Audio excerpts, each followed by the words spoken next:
In today's interview, we're exploring the militarization of youth and manipulation of history with Allyson Edwards.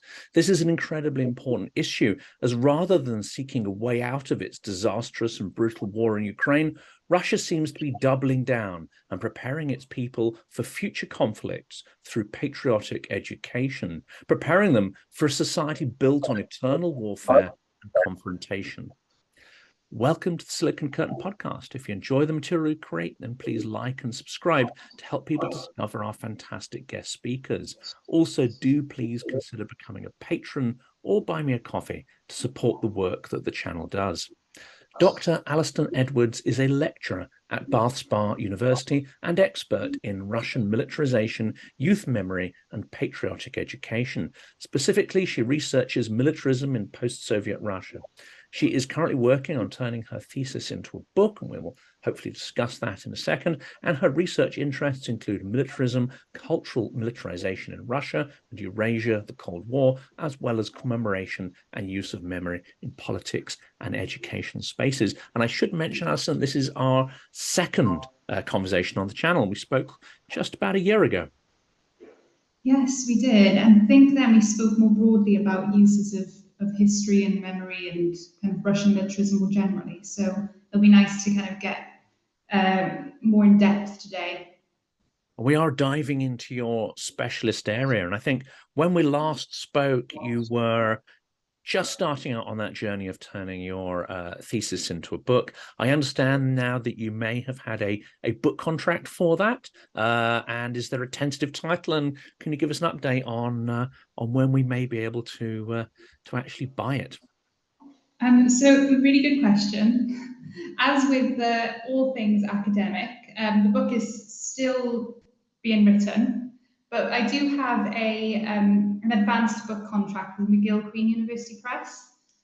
So they've been incredibly supportive in the process. But yes, the book that was meant to be doing recently has been pushed back a bit, but that's everything academic. The title currently is The Rebirth of Fortress Russia, Historical Memory and Cultural Militarization and the Yeltsin, with a new submission date of July. So I am hoping it will either be at the end of this year, but I think that's probably quite ambitious, and we're looking more at the start of 2025. Well, be on tenterhooks until then. And this is probably a good launching place because, of course, we'll talk about militarization of youth, but it comes from a certain mindset, dare I say it, a certain paranoid imperial mindset. And this word fortress, it reoccurs throughout Russian history. And, of course, the Kremlin, the origin of Russia's power, is the sort of fortified heart of Moscow. How important do you think is this fortress mentality? And, well, let's start with that, and then I'll lead on from there. It's a great question, and it's probably a nice place for us to start because that's where we ended in our last discussion, where we were talking about the build-up. What is Russian militarism? And Russian militarism is this idea that Russia is this besieged fortress that is vulnerable to neighboring countries or external enemies. More often than not, these enemies aren't actually named, which works for the Kremlin because they're able to attach then any country or any new perceived enemy to that. But at the same time, it's more often than not in reference to the West. I think it's really important to Russian identity. I think that militarism is a cornerstone of Russian identity and has been for a long time. It was existing during the period of Peter I and has basically threads of that besieged fortress mentality have only strengthened over time. What I use as kind of a way of thinking about it is thinking about the structure of a house. The house structure exists, it's there, and every new leader paints that same house, that same structure, but in a different way. So under Yeltsin, we had Chechnya being this enemy, but we also had the West when we talk about NATO expansion in the 1990s. So he painted his house one way, and now Putin's using the same structure, the same house, just painting it a different way, attaching a new enemy, or, and it's not always necessarily new, but reviving an enemy from a past within this new decor. And that's interesting, isn't it? Because this fortress concept, you know, in the West, we seem to think Russia was moving into our orbit, moving into the international framework, rule of law. You know, it was tentatively coming to NATO meetings and so on. And we were trying to draw them into that sort of international system that was created in the aftermath of the Second World War. But actually, if you look at the deep view of Russian history, the fortress has never gone away. It's gone in abeyance in certain periods, and then it's always kind of roared back. Are we seeing a period where you know, the fortress red in tooth and claw is once again center stage? And were we mistaken really in the 90s to think that Russia had moved beyond that that kind of identity or process? I don't even know where to start with that question, but only because it's so good, and I don't want to bore you with too much detail. But I think you're absolutely right. The fortress is center stage again, 100% center stage, and I'll kind of get to that point in a moment. But if we think, I'm going to take you back to the 90s because that's also kind of a part that you discussed there. And the thing is, the 1990s was a very chaotic time for Russia. Economically, politically, socially, so much chaos in Russia during that time.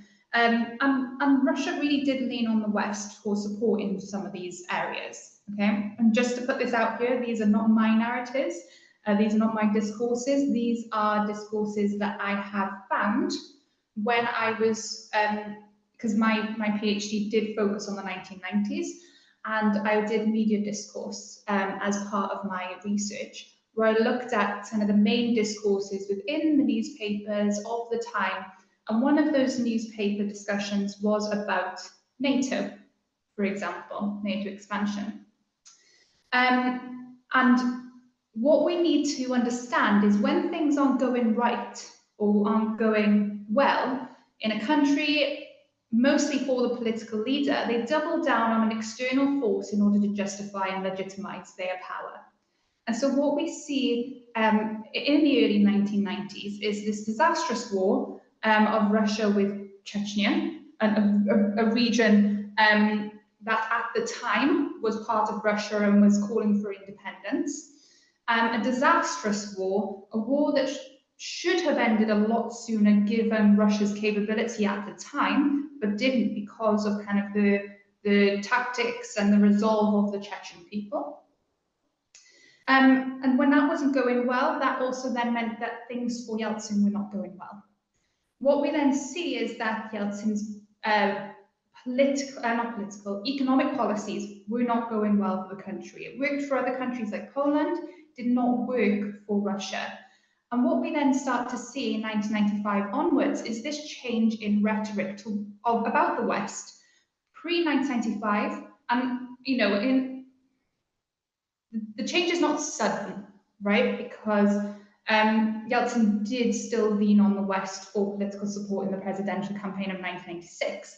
But what we start to see in the media is this discussion about NATO expansion. And what we start to see about NATO expansion is this negative feeling towards it in Russian society. We see in the media calls for instead the scrapping of NATO and the creation of this new pan-European security network, which obviously doesn't happen, but that's what Yeltsin's calling for in the newspapers, that's what he's calling for. And so what we start to see when things aren't going so well for Yeltsin, even though he was voted in for a second term, is that the political elites start leaning in a lot to these narratives. They're no longer just fighting Chechnya, but actually now they're also fighting NATO expansion. And they frame this NATO expansion, and it's absolutely wild. It is when I was reading through these media discourses, and I was like, wow, this is really, it's very strong. But you know, you've got newspapers calling NATO expansion basically a training ground. So NATO's role, for example, in Kosovo is a training ground for their role that they'll then play in Chechnya and in Russia. And I found, they say they're passing the batons on to Islamists in Chechnya, for example, and things like that, that I just thought was just very strong narratives. There's nothing subtle about it, and that's what I mean by wild. That's what I mean by it. When I was reading it, I was kind of struck by it. But this fortress emerges when there's something going wrong politically, socially, maybe even economically, because the economics can underscore any social issues. And I think what we're seeing with Putin is, first of all, he has this deep worldview about Russia and the way it's built and what belongs to Russia, what he basically says about Ukraine, for example, belonging to Russia. So he has those deep-rooted kind of worldviews that he so strongly believes in, but also, he had waning public support. He was relying on deeper authoritarian tactics in order to kind of keep to maintain a platform in Russia. And so what we see then in 2021 is, okay, if we can replicate 2014 in some way, then maybe this support will, I'll gain a bit more time in terms of support. So yes, I think I might end there. Otherwise, I could talk about this for a long time. Certainly. And, we'll deconstruct the characteristics, the mindset of the fortress. But in what you've just said, it seems that perhaps Bolotnaya and the perception that the centralized government is losing control of hearts and minds in 2012, NATO's been around, or this idea that NATO's a hostile force, in your analysis, is around from the 90s and so on, but it's only really acted upon when internal dissent or when internal opposition reaches a certain sort of fever pitch. It's like a button that's there, big red button, and they hit it in times of internal crisis. The thing is, NATO is the perfect enemy for Russia, because even though, yes, the 1990s, it's revived as this enemy, NATO's a age-old enemy to the Soviet Union as the opposition to the Warsaw Pact, right? But the Warsaw Pact ended and NATO didn't. So even though NATO was acting in a particular way, as in people were applying for membership to NATO, right? Not NATO wasn't colonizing these countries or whatever. People are applying for membership to NATO. Because NATO is already attached to certain feelings of enemy, because of the Soviet Union, NATO versus Warsaw Pact, it's really hard to shake off that reputation. And so that's what I see here. I see that NATO is the perfect model for Russia to grab onto and run with, because it's been an enemy before. And it's not just a political button that can be pressed. It's a little button or a little trigger in everybody's heads as well. And just on a sort of personal, anecdotal level, I have friends, many of whom have now fled Russia, and who have loathed Putin right from the start.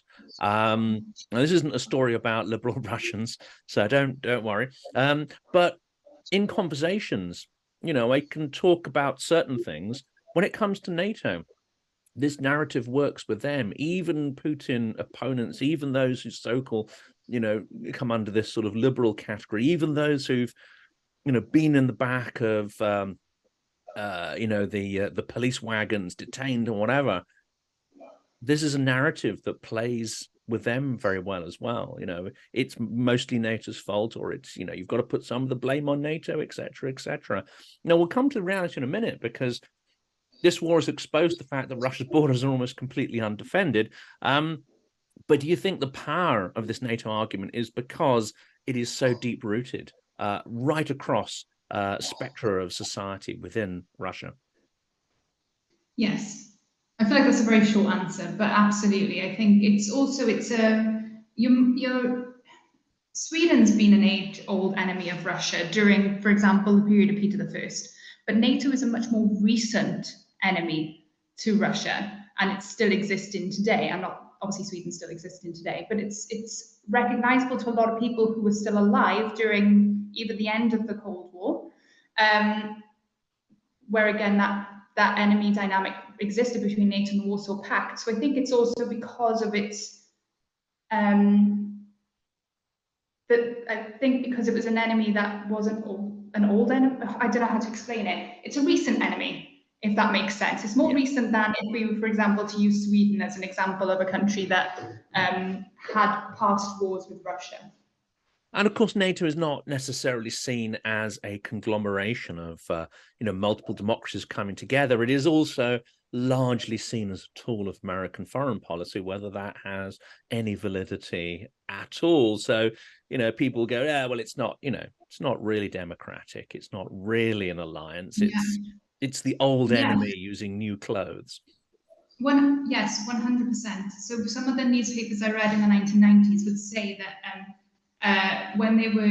so people would show public displays of disdain for NATO by setting a Ford on fire, even though a Ford is an American car. I remember this one so vividly now. All the stuff you're bringing up today is bringing up my thesis, but it was basically NATO became a synonym for America instead. And I also think the other thing that's interesting here is that America is also that age-old but recent enemy of Russia, as in with the Cold War, the Soviet Union and America, for example. And what we see, sorry, I keep adding things. What we also see from Putin is this discussion of American hegemony and how what Russia's doing, especially with things like BRICS, for example, which has took place over the last couple of weeks, is they're trying to create a new global order to rebalance. They call it rebalancing the global world order. So I think that's interesting too. What are then the principal characteristics of the fortress? I'll kick off by throwing one in. Paranoia seems to be an extraordinary part of it. And of course, when you combine that with the KGB, which is an extraordinarily paranoid organization. But beyond that, what are the other characteristics of the fortress mindset that actually make it such an effective tool? Paranoia is one of the big ones. Stole that from me. Stolen that one now. But I also think that it's the consistency.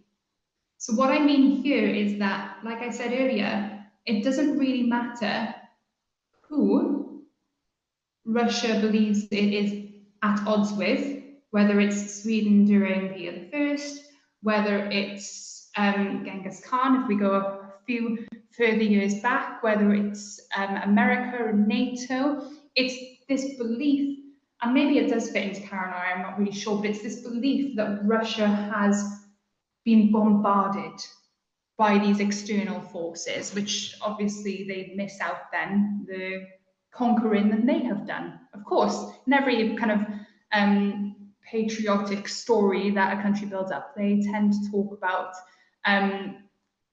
grievances against themselves, and they moot the grievances that they themselves have caused. So this is the case with Russia. It's about highlighting that it's consistency, and Russian people live within this mindset that they're in some sort of cycle, that the belief that what happened, for example, in the Great Patriotic War will happen again, but just under different circumstances. So with a different enemy, or maybe the same one, as we see with this with Russia's invasion of Ukraine, because they're trying to recycle kind of discussions about the Great Patriotic War and highlight parallels. But this is a mindset that's on loop in Russian society, and this is something before this new invasion happened in February 22 that I was highlighting in my thesis when I said, if we're talking about characteristics of militarism, it's that paranoia, it's that fortress, it's that consistency that they've been wronged, that this belief that they've consistently been wronged just by different people, and then living in a cycle where it's going to emerge again at some point, but we don't know with who or why, and this is why we need to remain defensive or offensive defensive. Is there also a moral aspect to this? Because we see the role of the church is incredibly powerful, and Yes. We won't go into the sort of FSB-controlled nature of the hierarchy, but nonetheless, painting outside forces as impure or painting your enemies as morally inferior seems to be a very powerful kind of catalyst within this fortress mentality. Yeah, I mean, it's like militarization 101, that in order to create an enemy, you need to dehumanize them. I was going to say dehumidify them, but that's not what we're looking for at all. Dehumanize them. And what Russia has painted itself as is this vanguard of traditional values, right? In a world that has become so morally inept and untraditional, and all the West is promoting these types of relationships. They've become secular. They're not. They've lost all sort of purpose, meaning, value, morality, ethics. Those sorts of narratives. And when I spoke about this actually with Dr. Ian Garner and with Dr. Jade McGlynn a few years ago, and I pondered on Twitter and I tagged them in it, and I said, can Russian militarism exist without messianism?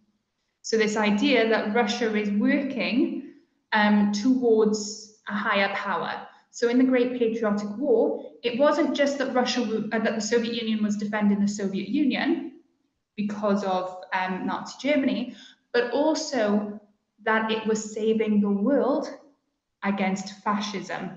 And we see this narrative pop up so much in, let's say, the Victory Day parades, when Putin says his speech, but they position themselves in that instance as this savior of the world. This isn't a Putin thing. This definitely happened before, but we're also seeing it in, as you said, with things like traditional values. Russia is here to protect the world, to perpetuate and bolster and promote these traditional values that the West is trying to take away, to diminish. So yeah, I think that's really interesting. I don't think that one can exist without the other. I think that actually Russian militarism is integral on there being this higher order thinking, something that actually is greater than Putin, even if he does kind of promote himself as that higher order. The Russian idea, as it were, which yeah, we'll examine that in a minute, because that really leads very nicely into patriotic education, and there's been a couple of changes recently. Patriotic education, get the word out, patriotic education classes have now become compulsory, but it'd be interesting to examine what levels of the education system. Is it university, college, primary school? Where is it actually being rolled out, the frequency of it, and what is both the intent and content of these patriotic classes? Because it sounds extraordinarily dull, but is it being rolled out in a rush, or is some thought being gone into this, and what are they trying to achieve by it? Again, so many questions. I'm going to have to, this might be a long one, so prepare yourself. But basically, the patriotic education system in Russia is everywhere. They're now declaring it as something that's different from before. And there are new elements like basic military training that's been rolled out into schools, these new textbooks, which haven't just been published, but I was talking to Dr. James Pierce about this. He's someone who specializes on Russia's use of history. And at the moment, the schools have to buy them. So I don't think there's something that's going to be rolled out this year unless they're subsidized by the government. But I guess we'll have to kind of wait and see on that.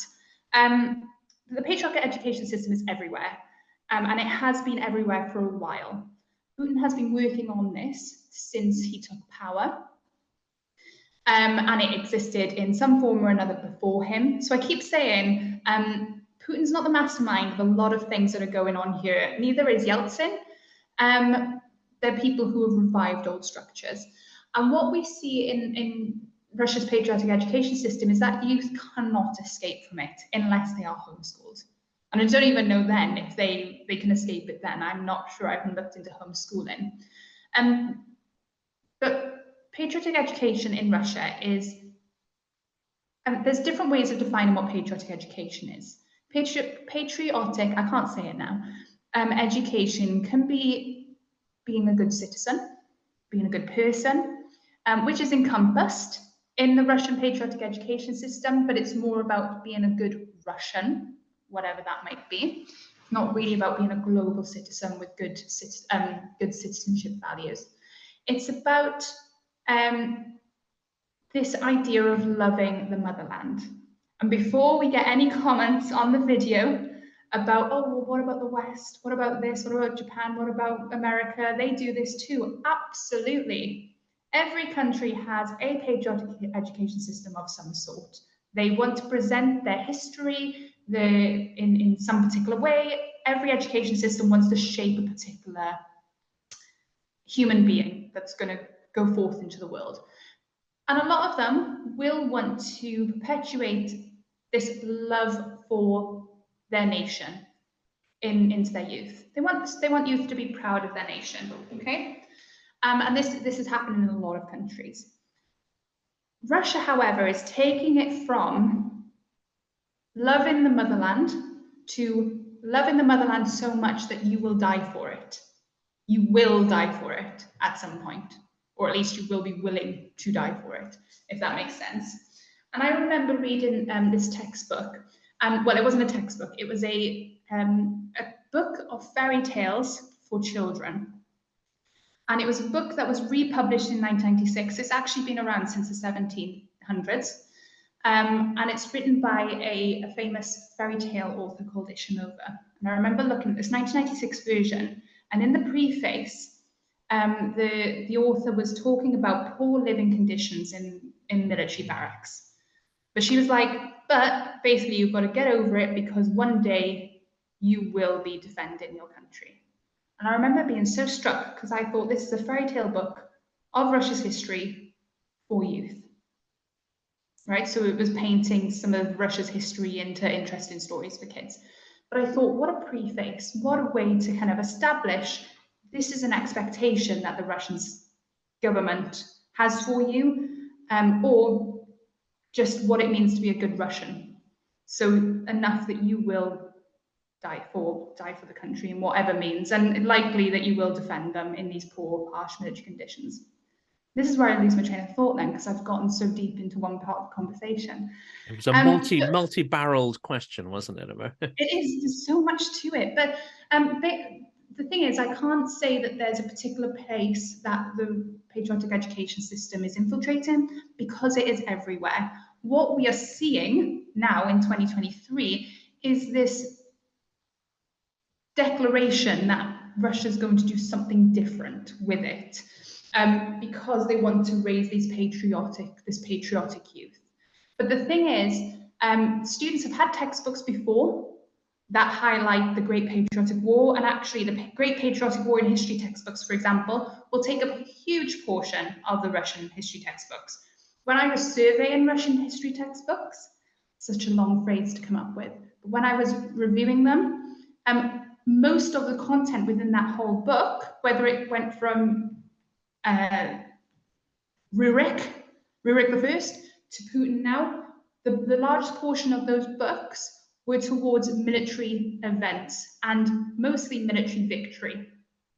When they spoke about military losses, so for example, the Russian-Japanese War, they spoke about Russia as a weak, vulnerable nation to a hostile and imperialistic Japan, right? So this is the way they framed it. But these losses were muted in comparison to the way that they spoke and the extent they spoke about these military victories. What we see in the new textbooks is that they've extended the timeline. So now what they're doing is talking about this special military operation, war in Ukraine, right? They're talking about this now. And in the 1990s, they tried to do this with Chechnya. They tried to include Chechnya in the textbooks. So I wouldn't say that it's something new, it's just that they've extended the timeline. The only difference that we might see going forward is this long-term ambition of Putin to have just one textbook. Obviously, the textbook would fit different age groups, but they're perpetuating the same streamlined narrative of the Kremlin. I think that's something they've aimed to do with this new book that's edited by Medinsky. But again, it's whether it gets rolled out at the expense of the schools, which will take a lot longer, or whether the state says, you know, actually, we're going to have to buy these books for the schools to make sure that they've got them. The other thing I kind of want to highlight, and then I'll let you kind of interject, is that patriotic education is not just for formal schools. So even if, I guess, the child was being homeschooled, they are getting a patriotic education everywhere else. So it's not just in the schools, it is everywhere in Russia. And I always say, actually, the patriotic education system is not just for the youth, it's for the whole of society as well. But I like to kind of focus more on the youth. There are extracurricular groups, like youth military patriotic groups like UNAMIA, or there are patriotic groups like Victory Volunteers, who lack the physical militaristic elements, but will promote militarism in another way, and victory of the military. You then have toys. So I remember when I went to Russia in 2018, there was or maybe it's 2017, I was in Novosibirsk, and there was a bus stop that had a poster on it that had a huge tank, and it was like, don't know what to buy a toy tank. Right, and I just thought, oh, okay, mental, crazy. And you go into the toy shops, and there are huge sections on tanks, on soldiers, on all these different elements. Then you've got clothing as well. You've got Army of Russia shops, right? You can't totally escape it, because then you've also got the commemorative landscape of Russia. Just walking through Moscow, you have General Zhukov outside of Red Square. You've got Dmitry Donskoy. All of these, you've got the St. George when you go to the Victory Day Museum. They're all sitting exactly the same on these horses, stamping on something related to the war that they are representing. So I would say that patriotic education is happening everywhere. I would say that it's targeting different audiences in different ways, but I wouldn't say that it's being presented as something that is new and more urgent, but it's been urgent for such a long time on Russia's policy, educational policy. I mean, statues of somebody powerful stamping on something is an incredibly evocative image, actually, isn't it? And you can go all the way back to Peter the Great's statue, the Bronze Horseman, which I believe is also stamping on something. This sounds like a very imperial culture, but we have to remember that this education isn't just rolling out in the Russian metropolitan centers, I assume, and put me wrong here if this assumption is wrong, but this is rolling out right across the territories of Russia. And there are many, many territories where ethnic Russians are in the minority.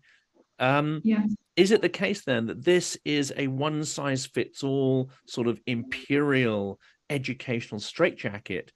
And how important is it that ethnic minorities imbibe this same sort of militarism? Because, of course, we've seen in Ukraine that actually the majority of the losses, that may well change as the coming months unfold, but a huge amount of the casualties are either prisoners or people of non-Russian ethnicity from the poorer provinces. This is such an important point, and it absolutely should be addressed.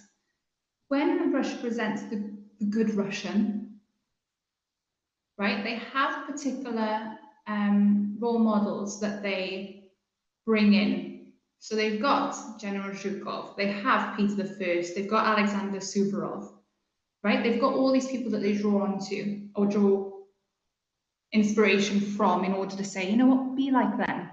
But also, these men are quite unattainable. And so Russia knows this. Russia understands this. They know that they need to create more relatable heroes for the youth to relate to. And this is actually work that I've been doing with Dr. Jenny Mathers, so keep an eye out, because we're writing stuff now on this. But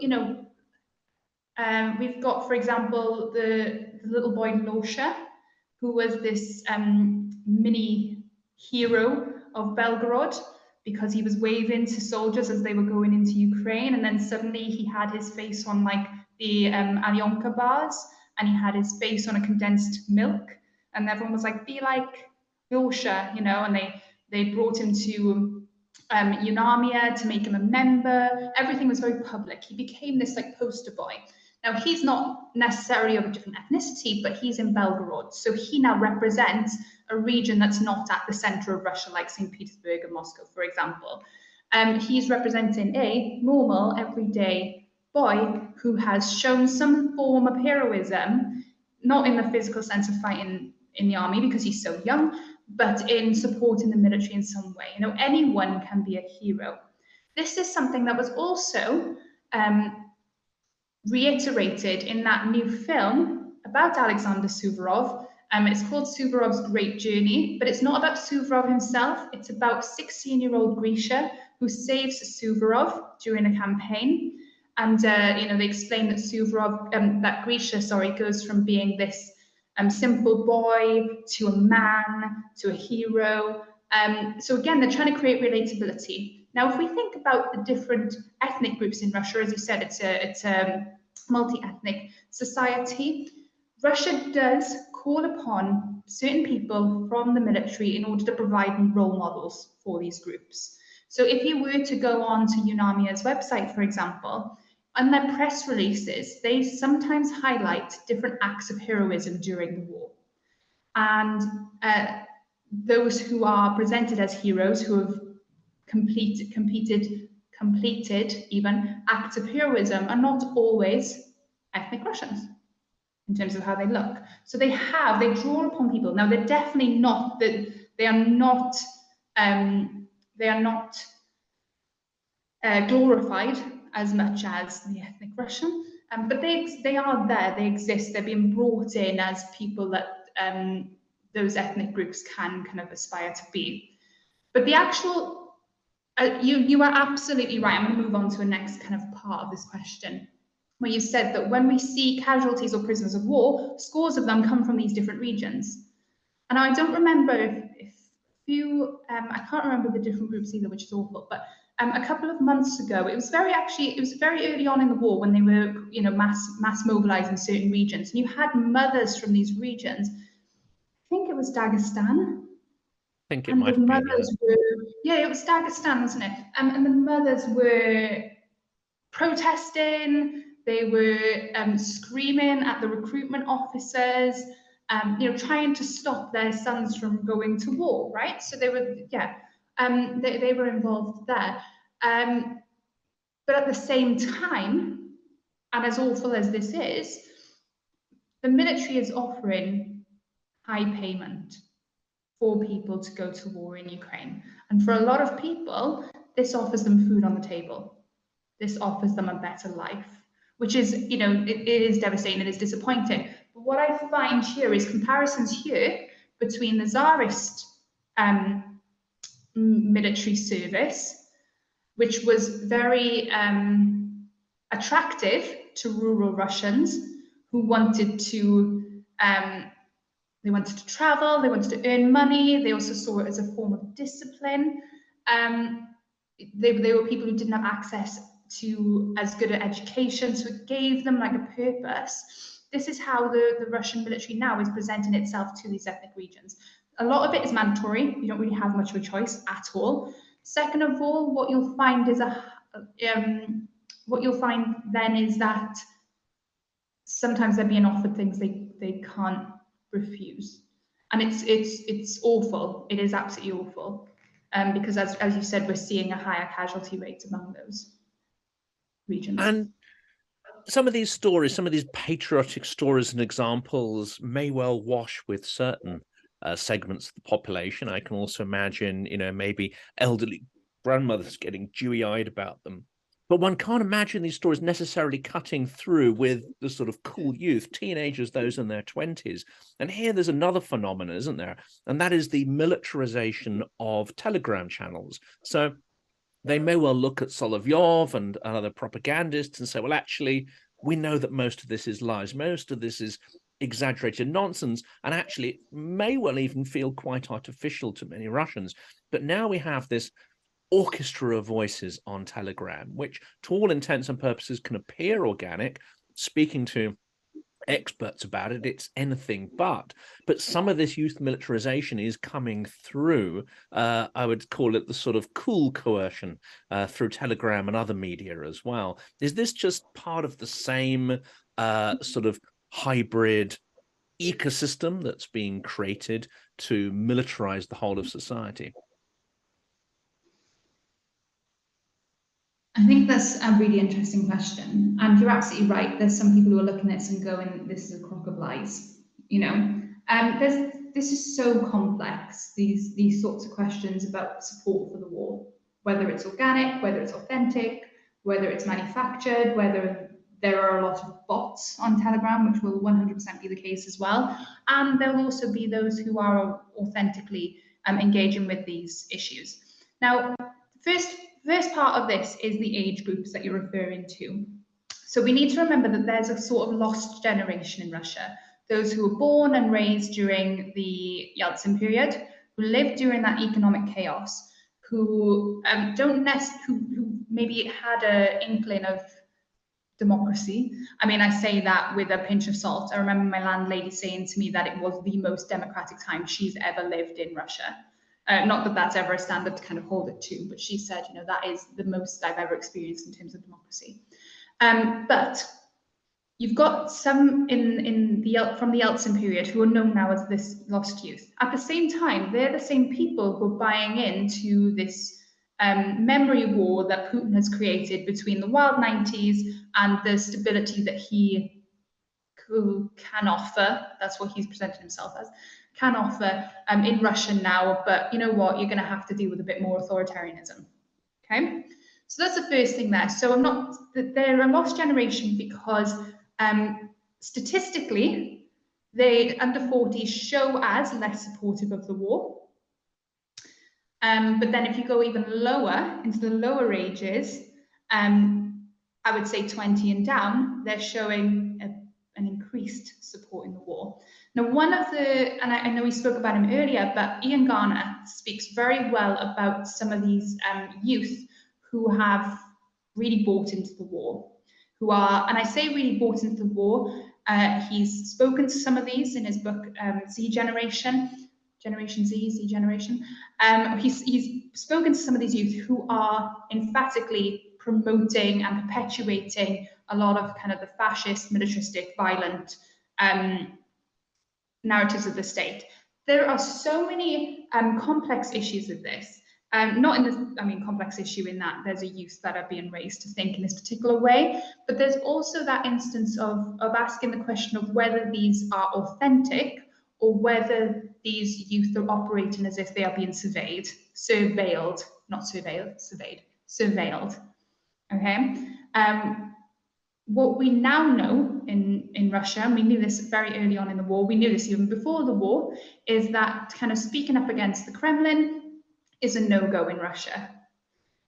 People have been not accused, imprisoned for speaking out against the war, and people have been they've been imprisoned or they've been fined for speaking out against the war. So I think there's first of all that element. We kind of need to think about how much are people monitoring what they're saying or speaking a particular way because they're trying to survive. Then you've got the people that Ian Garner speaks to, who are those richer Russians, the cool kids that you spoke about earlier, the richer Russians who absolutely have the ability to leave the country if they need to, but are still perpetuating these instances. And it could be that they genuinely believe it. And it could be that they're trying to build a platform for themselves, whether it's as an influencer or whether they can see that this is a platform worth perpetuating because it brings them some form of privilege in society, whether it's lots of money through influencing, whether it's, you know, one day they have political ambitions, for example, they see that actually maybe it's worth me standing on this side of the story. And you see that with Alina, who is one of his first kind of case studies. She wants to move to Moscow. And what we see is she's promoting these Kremlin narratives. I mean, these narratives, as long as pro-Putin people stay in power, will take her there.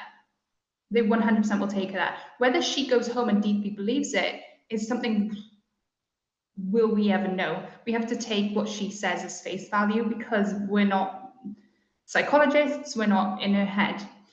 The kind of other aspect of it here is that the education system in Russia is so pervasive, is so comprehensive, that actually a lot of these narratives for, I would say, 18 years and under will make sense to them because it's all they have ever known.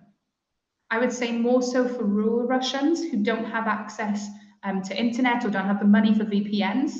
But actually, if you've been brought up under an education system that teaches you the same thing, kind of hammers it into your mindset, why wouldn't you believe it? And that's not me justifying that at all. That's me just saying that actually there's a huge problem that we as onlookers are going to have to work, think about and deal with when the war is over. And don't ask me when the war will end, because I do not know. Not definitely asking that. I even shy away from asking the question about how you can actually roll back this militaristic education, because as you say, if you're immersed in a particular worldview, if it creates this ecosystem of information you inhabit, there are always going to be a small number of people who question it, who are contrarians. And that's the case in any society. But the majority, if it's a coherent story and it's attractive, they're going to buy into it. And of course, the patriotic view built on sort of exceptionalism, built on the idea of actually being morally right. You know, we can query this and say how morally repugnant it is and how terrible and degenerate the war is. But this isn't a reality these people are inhabiting. It's not a reality that's been created for them. They have to think very hard and research to query that reality. So most are going to go along with it. Well, I will ask that question. How on earth can you roll this back? I mean, it seems to me that's a generational process. Yes, it is. I remember when I was, so at the start of my research, when I was working on the 1990s, because I was, my main question was, the main argument about the 1990s is that it was a period of demilitarization entirely. And I argue, how is that possible? The people in Russia in the 1990s have been living in the Soviet military society, and then I remember actually watching an interview with Lebed, Alexander Lebed, who was a general in the 1990s who actually died in a plane crash. I don't know if that's... plane crash. Yeah, died in a plane crash in, I think it was 2006. But he actually ran for president in 1996, but he didn't get the support. And he was someone who said, in order for their authentic changes to take place, you need at least 2 generations, which is about 40 years. That was a starting point for me, because I thought, how on earth can not the physical demilitarization, but how on earth can a mentality demilitarize in such a short period of time, right? In a period of time as well that was run by war, whether it was in like Yugoslavia at the time or whether it was in Chechnya, whatever.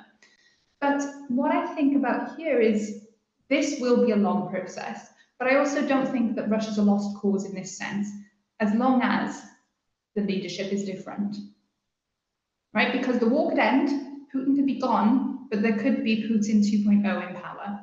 So what does that really mean? I mean, the youth of today, this is the question that I ask, I sound always very negative when I say this, but the youth that are being raised in Russia today are going to be the future of Russia. And if they are truly believing in these narratives, which is what we are seeing in a lot of cases, we don't know because we're not in their heads, then we could be on Putin number 12, in 20 years, which means that that first generation of change is already lost, right? Putin himself was brought up in the Soviet military education system. He's promoting those exact same narratives. Yeltsin, even though it was a period of physical demilitarization, was brought up in a Soviet military education. So we're seeing the effects of that with these leaders. Now, for me, what as negative as that sounds with Putin number 12, is that Russia's not a lost cause. And in order for change to take place, there has to be someone who's willing to help. And this is where the problem lies. Who helps Russia rebuild its education system?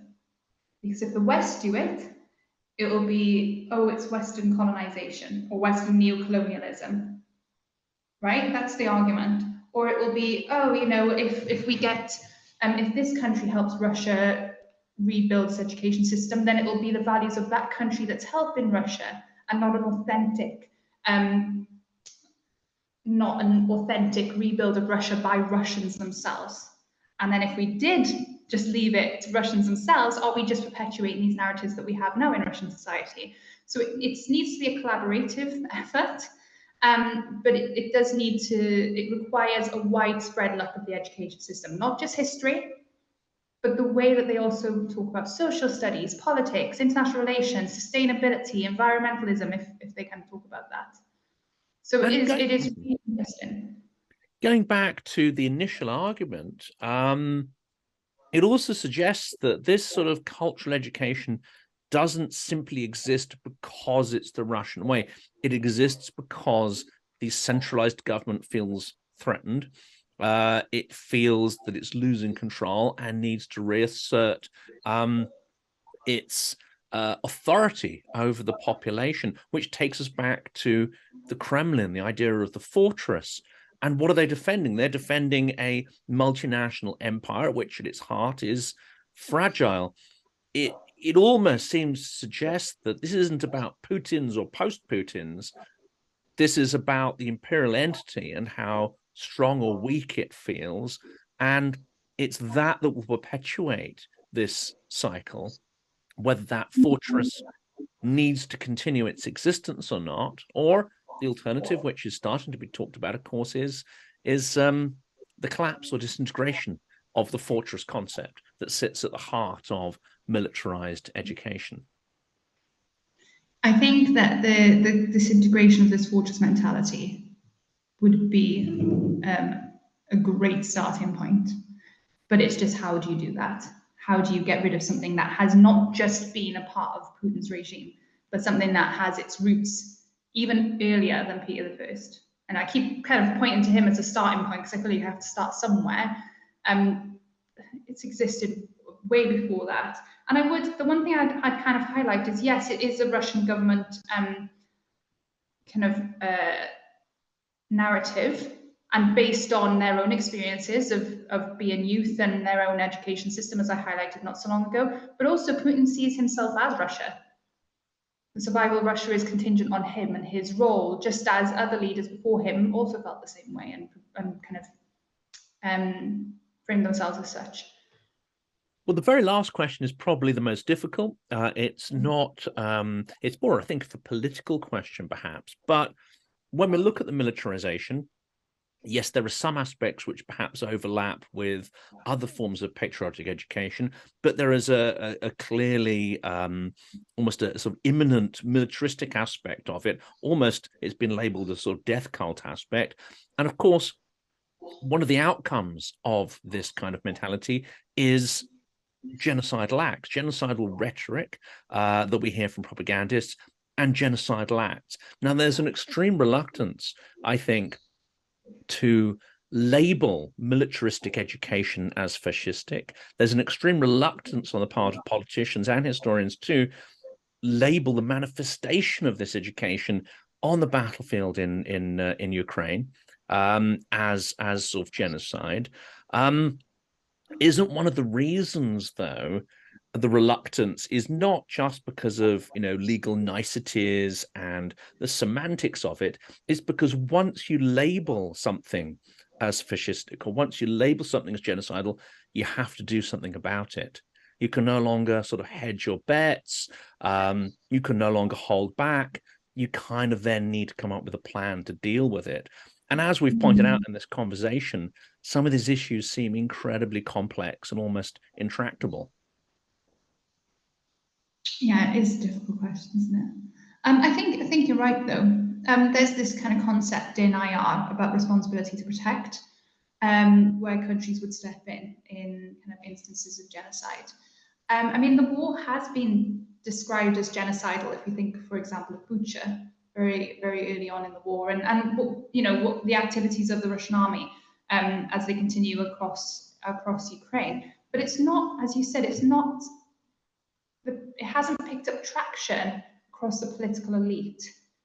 I mean, the G20 summit that's just happened, Ukraine described disappointment with the way actually the declaration, the agreed declaration, which, yes, lamented about Ukraine, but didn't actually speak that much really about Russia's involvement. And I don't know if we're in a period of politicians stepping back. I mean, I hope not. Myself, my personal view, I hope not. I hope they're going to continue to support Ukraine in the way that Ukraine would like to be supported. But I do also wonder, like you've said,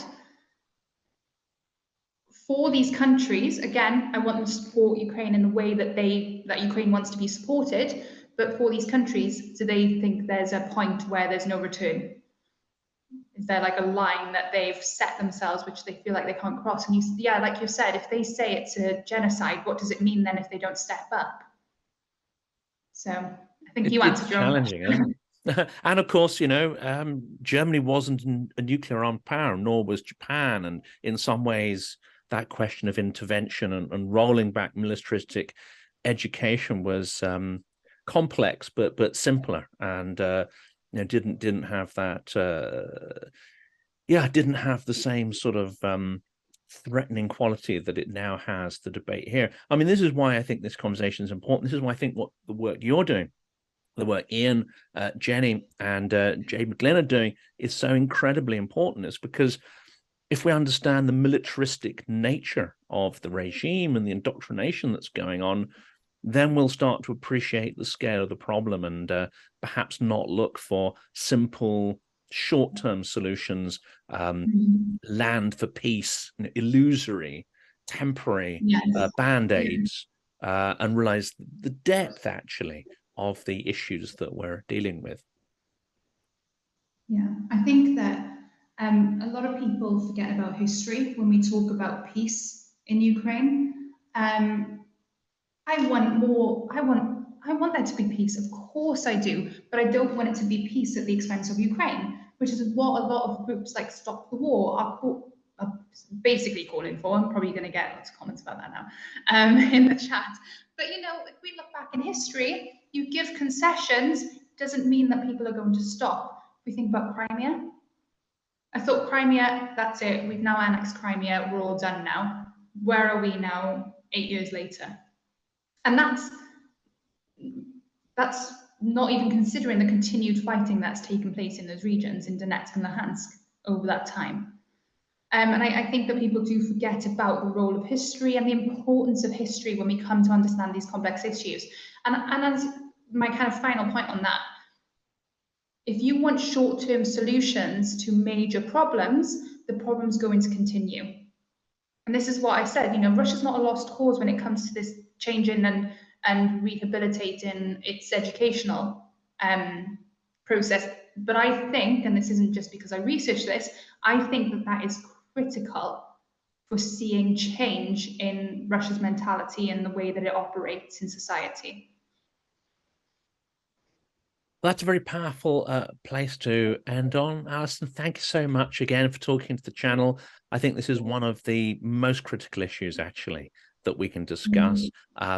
We will be having other conversations with some of the colleagues that you've mentioned over the coming months. Yeah, we await your book with trepidation, and of course look forward to any sort of articles and other interviews you may do on the topic, because it's of such importance. Thank you for having me.